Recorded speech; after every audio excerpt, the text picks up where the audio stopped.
Salam Tuhan di tempat ini. Dan yang dikasih oleh Tuhan, topik firman Tuhan bagi kita di Januari ini masih tetap sama. Penyertaan Tuhan. Ini adalah kata kunci dalam kehidupan setiap manusia. Ya, kalau seseorang disertai Tuhan, maka jalannya saudaraku akan tetap menang. Tidak peduli apapun rintangan dan tantangan, apapun pergumulan, seruek dan sesulit apapun pergolakan hidup, semengerikan apapun goncangan ekonomi. Kalau seseorang disertai Tuhan, maka dia akan tetap menerima kemenangan dari Tuhan. Katakan amin. Dituliskan di Alkitab saudaraku, ya, bahwa Daniel disertai Tuhan. Maka ketika pun dia dimasukkan ke gua singa, dan singa-singa itu adalah singa ganas. Pada zaman dulu itu adalah hukuman untuk orang-orang penjahat kaliber.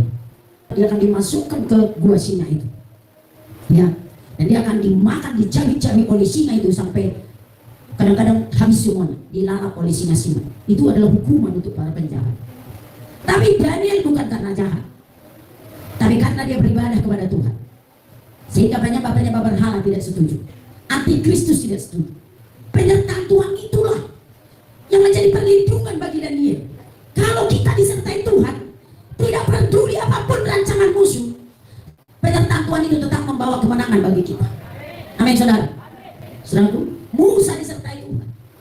40 tahun dia saudaraku di padang gurun. Itu sesuatu yang mengerikan. 40 tahun.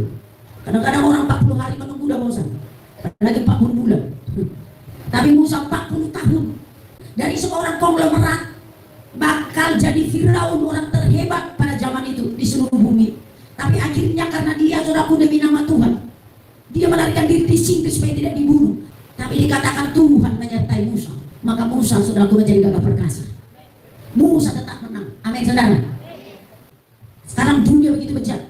Saya yakin hanya firman Tuhan perlindungan dan menjaga setiap orang kalau mau aman. Arus dunia ini begitu keras. Arus dosa begitu keras. Kalau anak-anak Tuhan tidak bergantung teguh kokoh kepada firman Tuhan, alang-alang tak dingin tak panas, pasti hanyut. Iblis tidak akan buka kartu bahwa tujuannya adalah menggagalkan manusia ke surga. Karena dia tahu kalau manusia tetap pilih dosa pasti gagal ke surga, pasti ditolak Tuhan. Karena itulah saudara dikasih oleh Tuhan, berfokuslah untuk disertai Tuhan. Karena Tuhan sanggup melindungi setiap yang disertainya. Bahkan orang-orang disertai Tuhan akan sampai ke rumah Bapa di surga. Amin. Mari kita lihat dulu bagaimana orang-orang pentingnya penyertaan Tuhan. Kejadian 39 ayat 2 sampai ayat 3. Kemudian ayat 21 dan ayat 23. Silakan. Tetapi Tuhan menyertai Yusuf sehingga ia menjadi seorang yang selalu berhasil dalam pekerjaannya. Maka tinggallah ia di rumah tuannya, orang Mesir itu. Setelah dilihatnya oleh tuannya bahwa Yusuf disertai Tuhan dan bahwa Tuhan membuat berhasil segala sesuatu yang dikerjakannya. Tetapi Tuhan menyertai Yusuf dan melimpahkan kasih setianya kepadanya dan membuat Yusuf kesayangan bagi kepala penjara itu. Ayat 23. Dan kepala penjara tidak mencampuri segala yang dipercayakannya kepada Yusuf, karena Tuhan menyertai dia dan apa yang dikerjakannya dibuat Tuhan berhasil. Ada amin.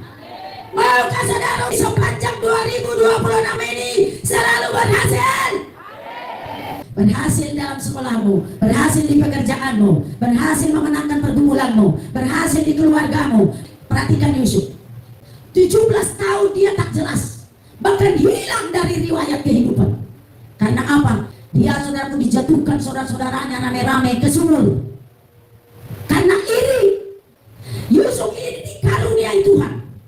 Dan dia saudaraku diberikan Tuhan mimpi tentang saudaraku visi Tuhan di dunia ini. Tidak ada yang lebih hebat daripada orang-orang yang menerima panggilan Tuhan. Jangan seperti Esau. Esau memandang rendah panggilan Tuhan, lebih penting sama dia duniawi. Esau merendahkan panggilan Tuhan demi hawa nafsu daging, demi sopir kaca merah, mungkin demi jodoh, mungkin demi duit, mungkin demi apa, demi nafsu saudara. Tapi Yusuf hilang dari sejarah. Tidak ada lagi yang ingat lagi dia, saudara. Tapi kenyataannya dia dijual dan dia menjadi budak. Pada saat itu saudara tahu bagaimana posisi budak. Budak itu gak ada nilainya. Kalau pekerjaannya suka hati bosnya. Kalau ada salah sedikit dipenggal, tidak ada yang boleh nuntut karena budak. Tapi saudara lihat, kita ulangi kembali. Tapi Tuhan menyertai Yusuf sehingga ia menjadi seorang yang selalu berhasil dalam pekerjaannya.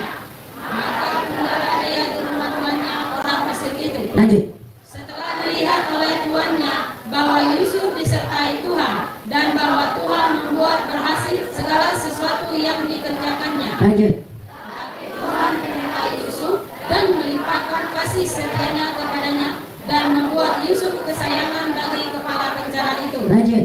Dan kepala penjara tidak mencampuri segala yang dipercayakannya kepada Yusuf, karena Tuhan menyertai dia dan apa yang dikerjakannya dibuat Tuhan berhasil. Amin.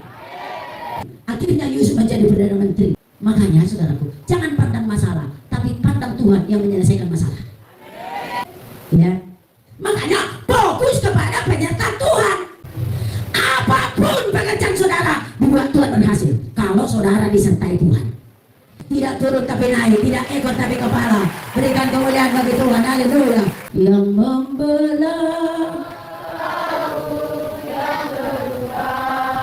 badan, yang mustahil pun terjadi, yang pegang hidupku, yang buka jalan bagiku.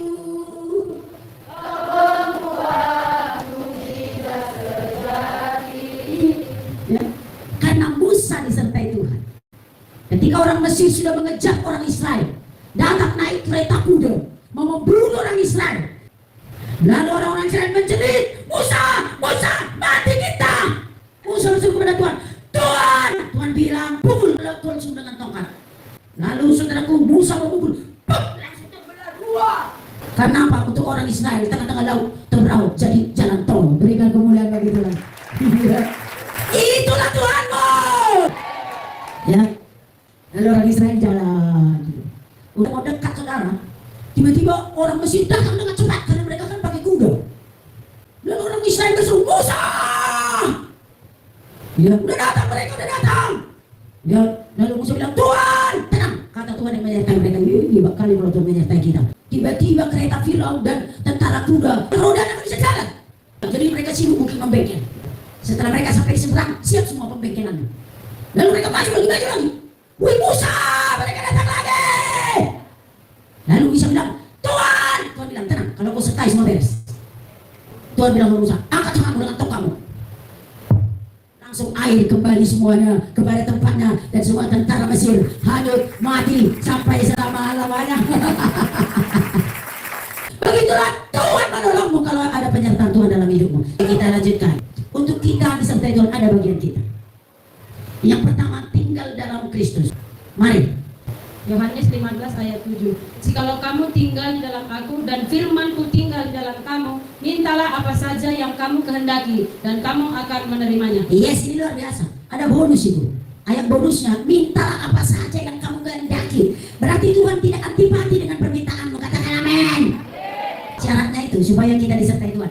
Tinggallah di dalam aku dan firmanku tinggal di dalam kamu. Jangan angin-anginan di dalam Tuhan.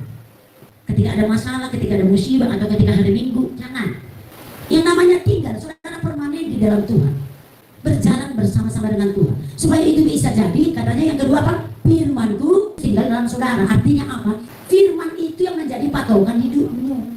Makanya ada Alkitab, apapun yang kau lakukan dengan ucapan dan tindakan, perbuat semuanya untuk kemuliaan Tuhan. Yang kedua saudara, hiduplah untuk tujuan Tuhan. Sama-sama katakan. 2 Korintus 5:15 dengan cepat. Dan Kristus telah mati untuk semua orang, supaya mereka yang hidup tidak lagi hidup untuk dirinya sendiri, tetapi untuk Dia yang telah mati dan telah dibangkitkan untuk mereka. Kristus telah mati untuk saudara. Artinya apa? Supaya kematian Kristus bermanfaat bagimu. Engkau harus jelas dengan dirimu. Hidup untuk Tuhan itu apa? Dimanapun engkau berada, ada tanggung jawab rohani yang harus kau tunaikan. Ada panggilan Tuhan dalam hidupmu. Engkau dipanggil menjadi terang dan garam. Engkau dipanggil menjadi saksi. Jadi anak-anak Tuhan, jangan serupa engkau dengan orang dunia. Jangan tidak ada bedamu. Engkau orang pikir, engkau harus beda. Efesus 10. Karena kita ini buatan Allah, diciptakan dalam Kristus Yesus untuk melakukan pekerjaan baik yang dipersiapkan Allah sebelumnya. Ia mau supaya kita hidup di dalamnya. Ada pekerjaan baik yang telah disiapkan Allah, makanya dia panggil engkau. Saya dipersiapkan jadi hamba Tuhan. Saudara dipersiapkan menjadi berkat bagi keluarga, bagi teman-teman, bagi sekeliling, bagi tempat saudara beraktivitas, tempat saudara bekerja, dimanapun saudara berada.